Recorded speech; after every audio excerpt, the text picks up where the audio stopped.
Hey, what am I doing here? I am looking at a... Taking a second. I'm looking at a arena game.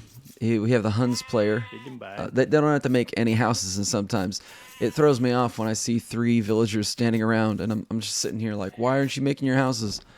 Here we have Rick Steele 2. He's playing as Franks. Franks and Huns, both good civs for paladins. They both have fully upgraded paladins. But Franks, instead of getting bloodlines, have 20% more HP on their paladins, so they end up with a little bit more health than the standard fully upgraded paladins that Huns have. Huns, known for having faster working stables and spamming cavalry archers, they have those cheaper cavalry archers, are being played on Arena, a map where mobility is not as important, though they are against the Franks, which is another civ that benefits greatly from their very mobile paladins. So, two civs that really benefit more from probably their mobility than what you would typically see on Arena. Typically, in this very small, they're actually pretty close, and most of the all the relics are like far away from them. That's a good. I think that's kind of a good map gen. Just my opinion. Typically what you do with arenas, because you got these stone walls here, they delay the enemy quite a bit.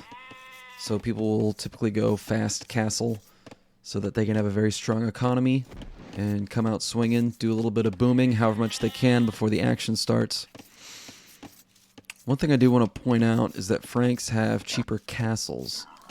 And in Arena, one way to really jumpstart the action is to castle drop your opponent.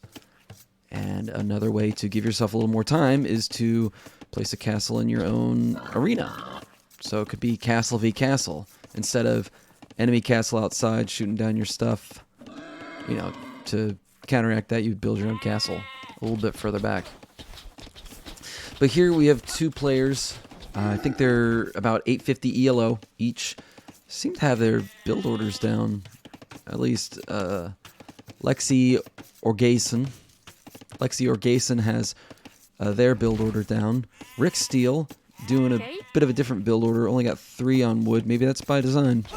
Maybe they are doing a very lean wood build, and they're gonna build their buildings at very precise times. Has he found his last core? I don't know if he has. Yeah, no, he knows it's there. What am I thinking? It's strange that it's so far away. He hasn't taken it yet. He pushed a deer instead. That's another thing on Arena. You can typically afford to be greedy no matter who you are, because you have these wonderful walls. So typically you'll see players pushing all their deer to get the faster uptime, to have an easier transition into booming. How many is that? That's 12 on food. That's pretty typical. But 2 on wood. He moved 1. He went even more lean on wood. This is very interesting. Rick now maybe going to build his mill. But this map looks like it could be a lot of fun, especially I don't see Franks on Arena much, just because didn't push in that deer, huh? Just because the Franks, they don't get redemption, and monks can be very important in higher level arena plays. It's typically you get up to feudal, make some scouts to take map control, ensure that the enemy can't get the relics immediately upon getting to castle age. That's just planning for a game to go long, grabbing all the relics like that. But I don't even know if we're going to see these players war over the relics. It is 850 ELO, which may not provide much meta, but I hope it provides a lot of action. I hope all this safety doesn't cause the game to be drawn out. I wonder what will happen. So this game was actually submitted by somebody's significant other. They said that Tanner on the Discord said that he's actually got his wife convinced that playing Age of Empires is a good thing. I don't know how he managed to do that, but this is his wife's 99th game. 99th game, much more important than 100th game, because the 100th game you can just kind of see as a victory lap. And this build from Lexi, is it Lexiyorgason? Lexiyorgason. I kind of like that, Yorgason. The build seems much more standard from Lexi over here. The 2 lumber camps, plenty on food still. I mean, Frank's player wants to rush feudal age, 24 vils. Lexi at 23 vils, behind by only 1. Not terribly significant. Both players have the same amount of idle TC time, so I'm thinking Lexi must have gotten... No, still has all her gold, so she didn't get loom, like I was about to say. And now we see the Franks player going for stone. We know exactly what's going to happen. The Franks player is going to use their cheaper castles bonus to drop castles on the Huns player. That is what is going to happen. Oh, it's going to be painful. 9 is a lot. When are you going to go up to castle age? Got these 4. They need to be gathering something. They're miners now. So our Franks player is now going to gather food very slowly. We see clearly that castle dropping is more important than what, going up to castle? How are you going to do that? You need almost 200 more. I suppose it's not so bad. Could be much worse. Yeah, we'll see how he does that. Let's see how the timing plays out. Now I wonder what Lexi's going to go for, because it's very obvious what's happening with the Franks player. Over here we have 3 on gold, which is very typical for a fast castle build. So all we know from Lexi is that she's going to go up to castle age. Yeah, that's it. That's all I can tell. Barracks in the back, so probably just going to go military buildings. So it's probably not a very standard castle, fast castle. A very standard fast castle would not spend wood on barracks. They would go market and blacksmith, because both of those buildings you can build starting in feudal, and they don't take up any wood. We see a blacksmith from Rick Steele now. One interesting bonus, and I'm not sure if it's a bonus or a detriment in this case, Huns don't have to build any houses, and sometimes houses are very convenient for plugging holes, making extra layers of walls back here. So sometimes it seems as a detriment for Huns, but one of the bonuses is you don't have to worry about getting pop capped. Over here we see the Franks player kind of starting in arena. Sometimes you wall behind in case you get castle dropped on the front. You then have a second layer of walls made with buildings typically. You don't typically use stone on arena unless you're making castles. Red knows exactly where blue is, and blue knows exactly where red is. This is just arena. There's a bit of waiting. Typically, yeah, no, Lexi is going to get to castle age first. And I wonder where the game will go from there. Lexi has quite a bit on wood, possibly cav archers, getting eco upgrades now. See, our Franks player got his eco upgrades very quickly. Has both of them before even clicking on castle age. He's had the resources for castle age for a while, but he didn't build a market. I wonder if he was lacking wood or if he made a mistake there. And where have his stone miners gone? Did he realize he crippled himself by putting too many on stone? Maybe. I don't think that's enough for a Frank castle, is it? A Frank castle is 25% less expensive, right? So that would be... Oh, if it's 25 for every 100 and a castle is 650, that should be 150 cheaper, should be 500. So it's a little less than 500. Yeah, he's got enough for a Frank castle. That's just some cheap castles, man. Often you see players in the community complain that Frank castles are too cheap. But when you look at an actual map of Europe and all the castles that the Franks built in history, it's pretty accurate for Franks to spam castles. Just that's how it worked. That's what they did in the Middle Ages. They built castles. All right, red. Oui. You waiting another minute? He could be gathering stone right now. The stone is right next to where he wants to be. But this is a wasted minute of 8. This is 8 minutes of idle eco, because there's 8 here, and it's going to take him a minute to get the castle age. We're booming from the Huns. Awesome. That's where all that wood is going into.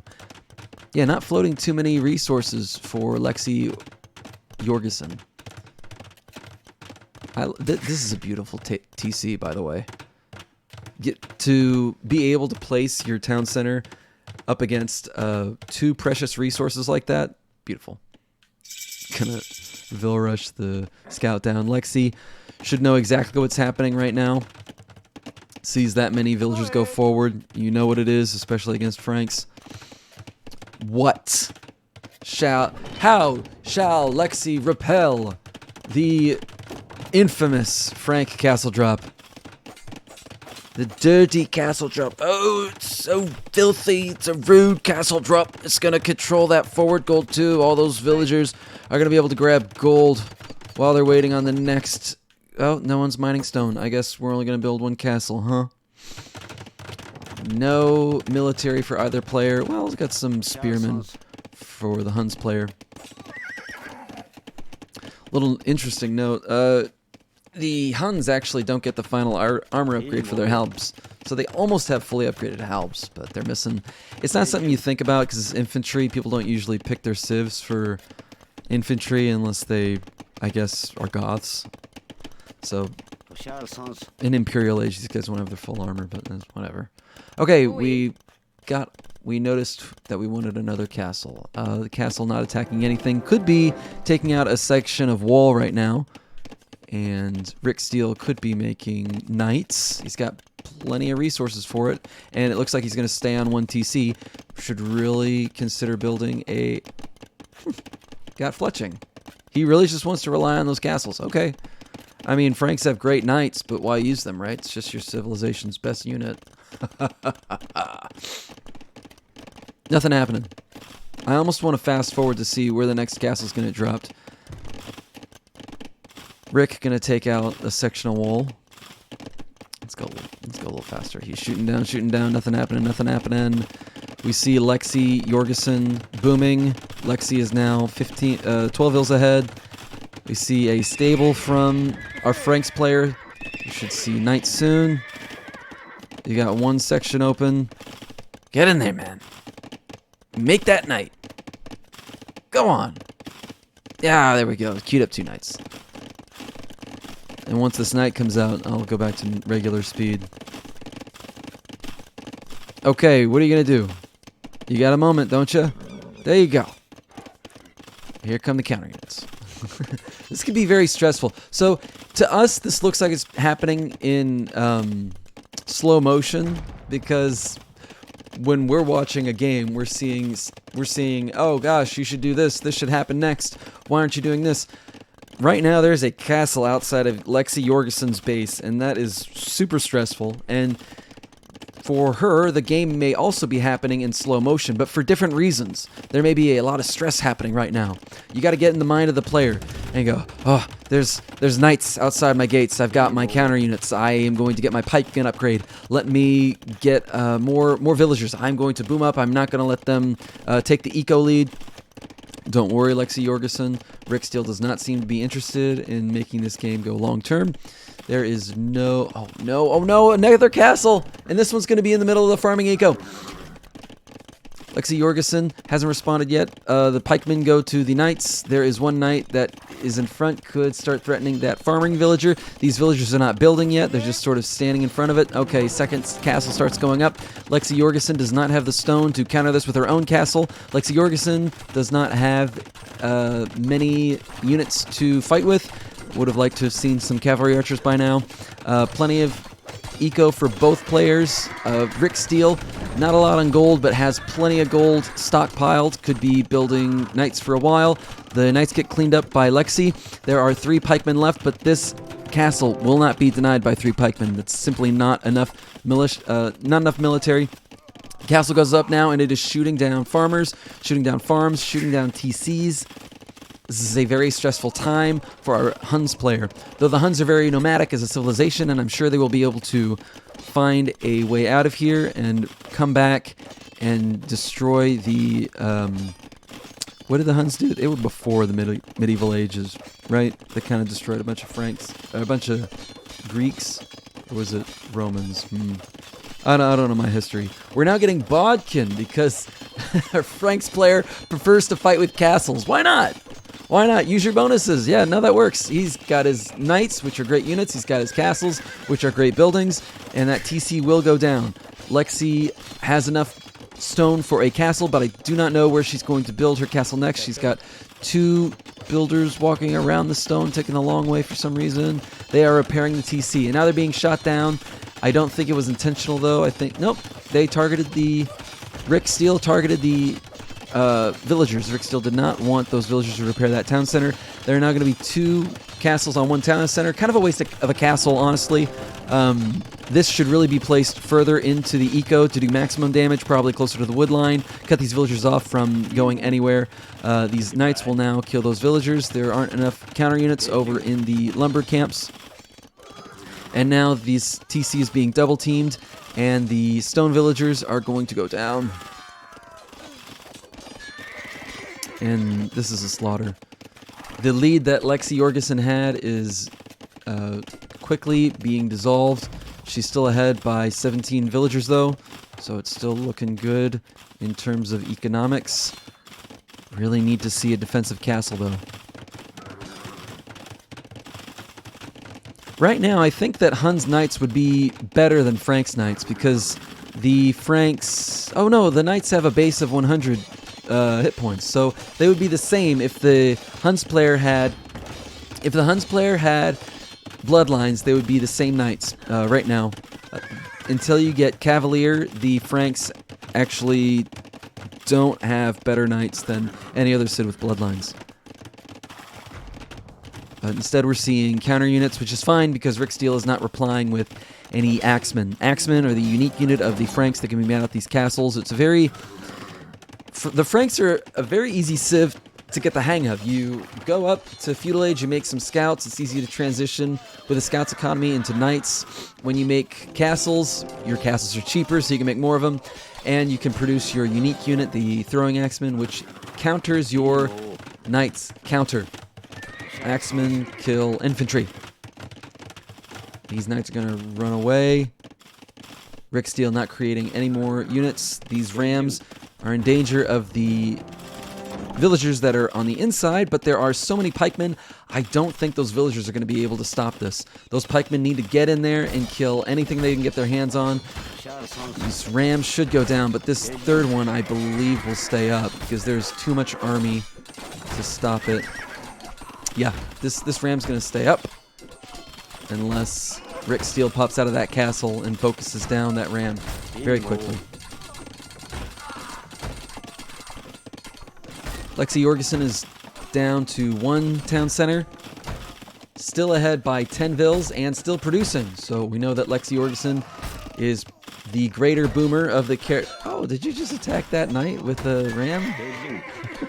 It's kind of funny. Oh man, that castle from behind is clearing out this... Oh, why get murder holes when you can just make more castles?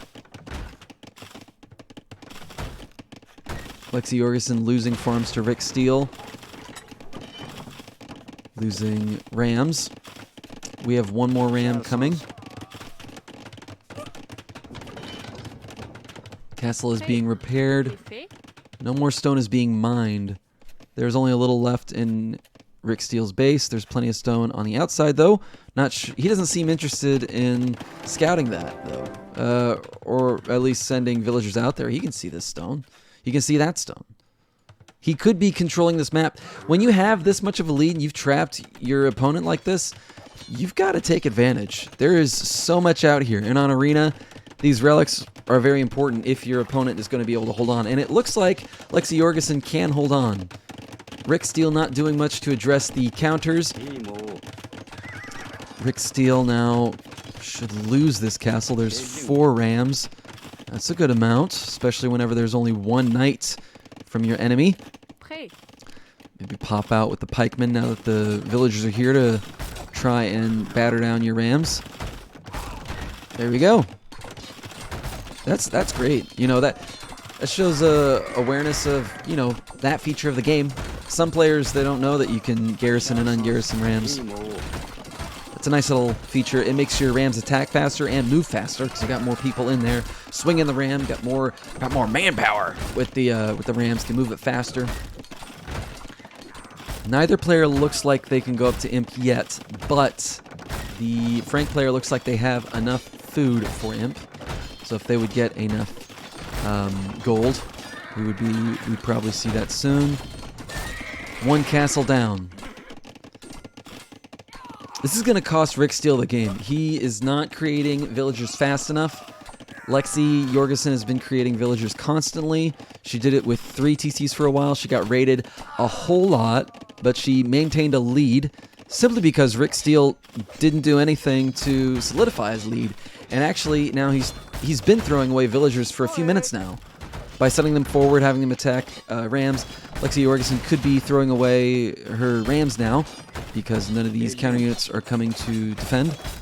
Loading up another ram. Maybe so it can run away faster. I didn't like that. These rams at least should have retreated. Come back to these counter units. If Lexi continues to produce villagers, I believe she will end up defeating Rick Steele. I am looking at this base that is decimated. Yeah, we've been measuring decibels, right? Measuring the decibels of the tree choppies. Lexi has the stronger economy, the less aggressive strategy, but Rick Steele is not using his advantage.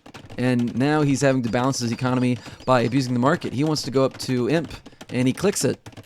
Though when he gets to imp, he's not going to have any resources to build anything, really. Lexi nearly has twice as many villagers now.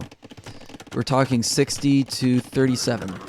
There is a lull right now where Rick Steele is noticing that he doesn't have much army to close us out, and he's having a hard time approaching. You know, this is the last hold, the last bastion of the Huns right here, and the Franks are not able to push because we've discovered pikes.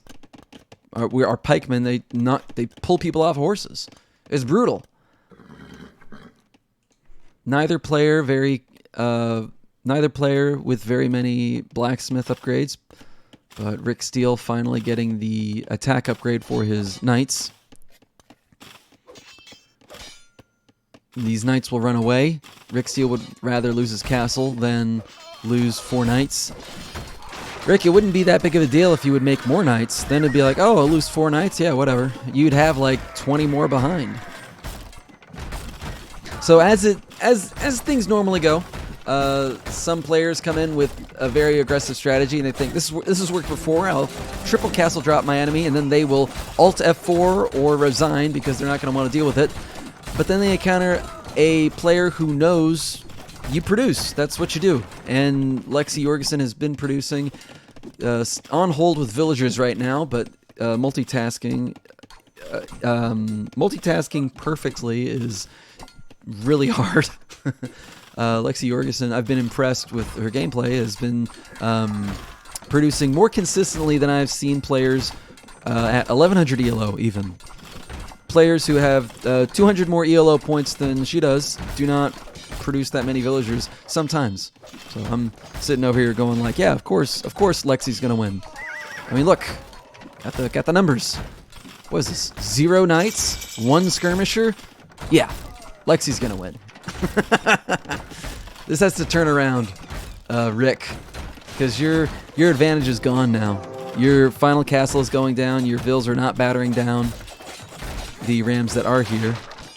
That castle may stay up, but it's okay. I'm sure Lexi will just kill it in the next wave. Rick Steele in Imperial Age now, not using any Imperial Age upgrades, not creating any. Oh no, he gets free crop rotation. Okay, so as Franks, he got free crop rotation. So even if he's not clicking on upgrades, he still gets that upgrade for being Franks. That's not a reason to go up to Imp. You want to go up to Imp because you want to upgrade something, because you want a unit you can't access in Castle Age. Rick does not even have the Lumberjakes of a Dark Age player. Most people in Dark Age have a stronger lumber economy than Rick Steele does. So this needs to get balanced. 24 farmers is something you'd probably see if you were going heavy into Cav, early Castle Age. But that's not something we see from Rick Steele, who is in Imperial Age. Here is a wonderful castle. This castle is going to defend the vulnerable wood line from lexiyorgason. Here is the next round of rams. Lexi, I'm sure, is concerned that there's going to be a lot of knights and a trebuchet. That's what happens when people go to Imperial Age. Usually they make a lot of knights and some trebuchets, but that's not happened from Rick Steele. I don't know what he's saving for. He has so many resources, and he's not spending them. Lexi floating a lot of wood, but not floating a lot else. Wood being the one thing that Lexi has been able to harvest without being attacked. These rams go in here, and it looks like there will be plenty of pikemen.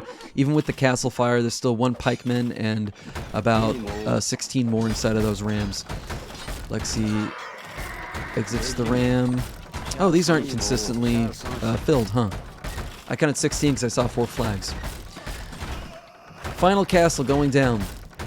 The Franks will be expelled from Mongolia, or the Slavic territories. Where were the Huns? They went from West Mongolia through, Russia, the Slavic territories, and down into the Byzantine Empire, didn't they? That's what I'm remembering from my non-existent history class. I didn't get a history lesson on any of that in school, okay? So if I'm wrong, it's because I generally don't know what I'm talking about. Alright, this is Lexi's game. I wonder if we'll see any production from red. I'm going to sit over on red, and I'm going to hit the 2X button, and I'm going to wait to see production. Here comes the second TC at 47 minutes. Lexi rebuilding one of her TCs. And it's on stone. This is a good move. Would have liked to have seen it early castle. Am I being too hard? Maybe I am.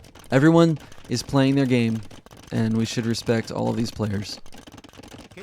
I'm only coming from I'm trying to make comparisons to the gameplay that I'm seeing from the same person. So if anyone watches this, they're seeing, oh, I can improve like this, I can improve like that. That's all I'm trying to do. We're getting our eco upgrades now. So it seems to be that Rick Steele is of one mind, and it seems to be that lexiyorgason is of at least two minds, defense and eco, which is good.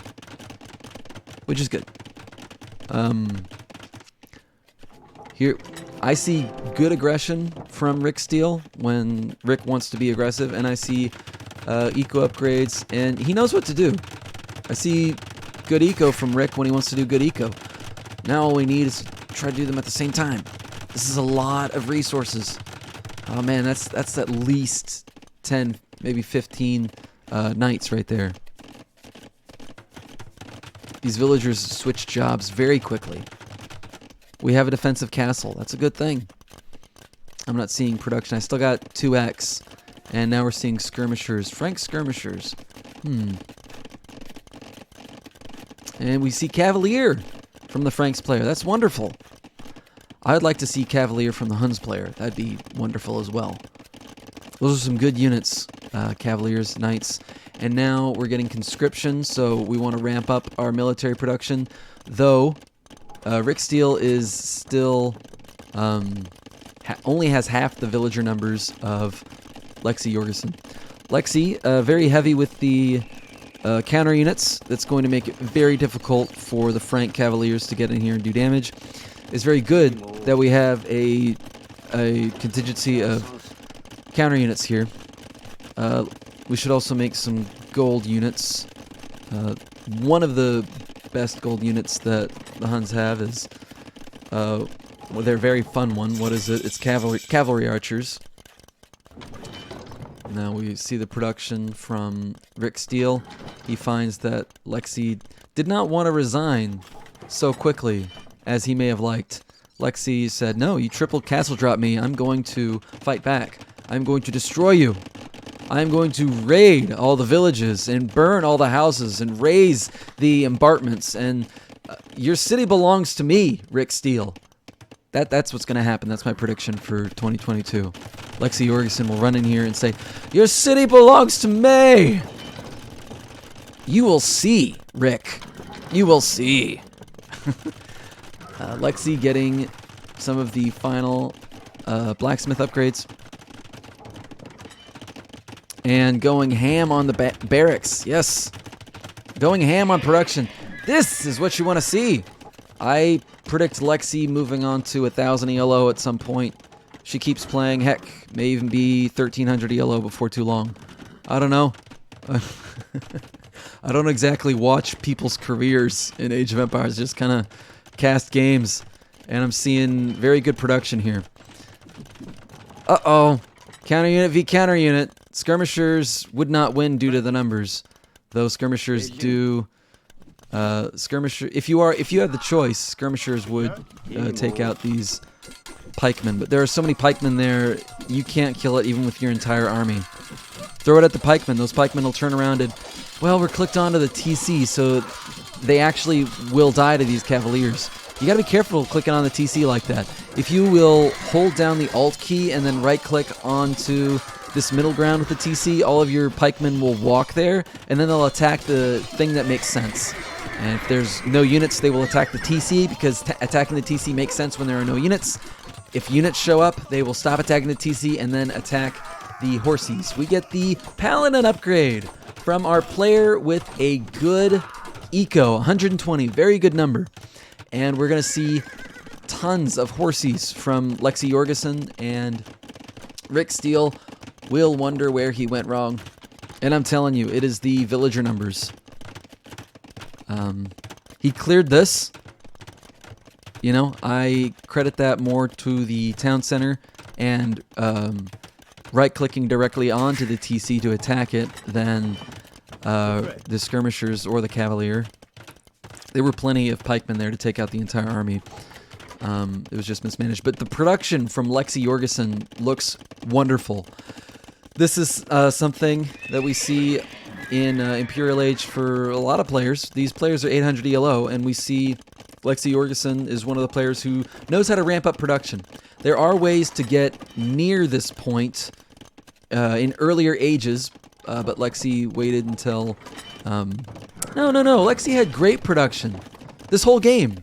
She was doing waves and waves of rams. She wasn't trickle ramming. It's like someone is giving her advice, like sitting next to her and telling her about what the best play is, and she's like, oh, okay, that makes sense to me, and she does it. I wonder if that's what's happening. Tanner did say that this is my wife playing. So maybe he's sitting next to her giving her good advice. Well, it works. She was doing it early. Counter units, not the strongest unit. Counter units, great for what they counter, so keep making them. But as the main portion of your army, you know, go for your strongest unit, which for Huns is the Paladin. The Cavalry Archer, very mobile, very versatile unit. The Paladin, the most powerful unit that the Huns have in any one-on-one, just one unit, fighting one unit, that is. And Rick Steele can't fight this army. These are two units. Axemen and skirmishers are both units that are used to counter halbs. So this entire army is focused on killing halbs. He actually has not seen the Paladin switch from Lexiyorgason yet. He will see that castle and freak out. Now the Paladins come in, and these Paladins are going to destroy this army, unless being clumped up like this is going to do way too many favors for the throwing axemen. No, this army gets cleaned. This bombard cannon is dangerous, though. It is doing a lot of damage to that castle, but it will go down to these paladins. And we see the GG. No GG called, but usually there's too much stress, and it's just like, get me out of here, and we just exit the game before saying it. Though the Trebs came in. First Trebs we saw in the game. Yeah, both players have a lot of improving to do, though lexiyorgason, I believe, deserved that win. All of us can work on our game, and I think that both players can come away from this knowing maybe a few things they can do in the future. Lexi with the castle drop, it's not a matter of, oh gosh, someone could have prevented that. It's hard to prevent. By the time the villagers are coming out here, it's too late. It's not like you have time to produce 5 scouts back here as soon as you see the villagers coming forward. You can't. There's no time. The castle will drop. The defensive castle probably could have stopped 2 and 3. Walling behind definitely would have slowed it down. Though what you did was great. The ramming in waves and the counter units, it was great that you got out of that. Great plays from both players. There's always something that we can include, and I think for Rick Steele, that's TCs and unit production. And lexiyorgason, just keep on keeping on. Just keep playing. I liked that game. That was fun to watch. Okay, thanks for watching.